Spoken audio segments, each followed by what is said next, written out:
How to add photo in Canva resume. So if you want to add photo on your Canva resume, then first open up a browser, any browser that you are comfortable with. I'll be here with Chrome browser. Once you're in the browser, you need to simply go for canva.com and make sure to log into your account. Once you've logged into your account, now you need to simply choose the resume in which you would like to edit. So for example, I'll be choosing this one. Once you've chosen a resume, now you just need to enlarge, and here you will have your profile photo, right? So if you want to add a photo on your resume, then you just need to simply delete this photo. Click on delete and then again click on delete image. And once you've deleted, now you just need to go for the left and go for uploads, which is on the left side.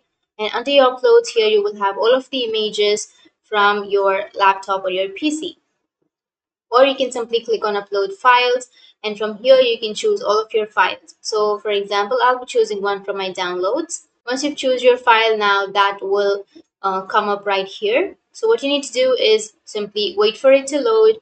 Loading, simply drag that image right here, or simply double click on that image and it will be right here. So drag and drop that image on the profile, and that's it. That's how you can add a photo in your Canva resume. And if you have any questions, feel free to comment below. Thanks for watching.